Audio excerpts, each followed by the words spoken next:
Allora signore e signori, benvenuti al salotto. Lasciatemi andare veramente, perché diciamo queste sono le ultime risate dell'inverno, magari è un periodo un po' duro, ma noi abbiamo pensato a un titolo terapeutico per questa sera. Il titolo è Canta che ti passa. E così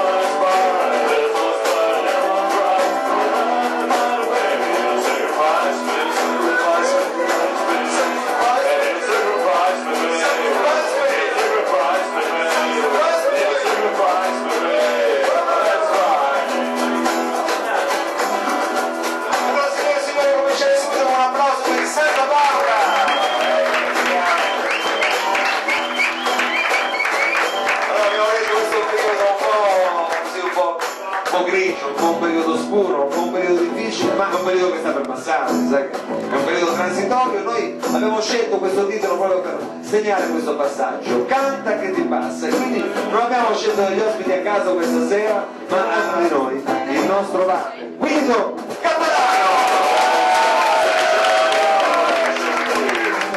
È tornato in forma ed è tornato anche, diciamo, libro nero, con degli inediti, voglio sperimentare, io questa sera vorrei sperimentare, qua c'è la Turimao, luogo di sperimentazione.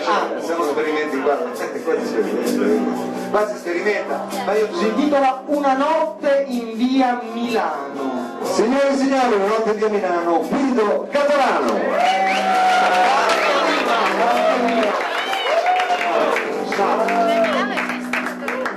Fa così. Via Milano.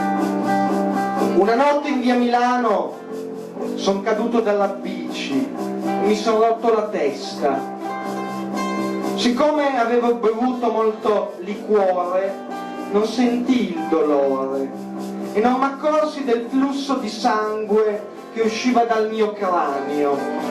Poi mi rialzai e vidi me stesso morto vicino alla bici scatazzata a terra, come nel mio film d'amore preferito che si chiama Ghost, Fantasma.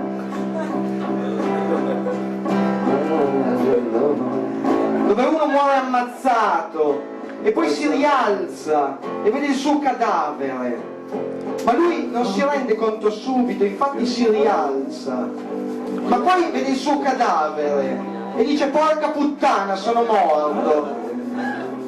Ed è una sfiga, che lui è il marito di Demi Moore, che in quel film è bellissima, con i capelli corti, è veramente bellissima.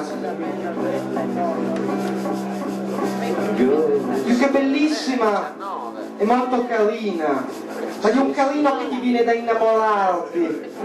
Infatti io me ne innamorai fin da subito con i capelli corti, e il tipo si era appena sposato e faceva la ceramica nudo con Demi Moore, che se ci pensi è una bella sfiga morire ammazzato quando hai una possibilità così pazzesca di fare la ceramica nudo con Demi Moore. E io dunque poi ho iniziato a vedere se uscivano i demonietti dall'angolo d'ombra che mi portavano all'inferno, oppure veniva la luce di Dio che mi invitava ad ascendere al cielo.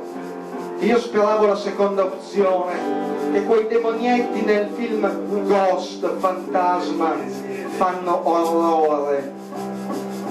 Ma poi nessuna delle due, perché non ero veramente morto, era che avevo molto liquore in corpo e oltre a non sentire il dolore che meritavo avevo un principio di allucinazione.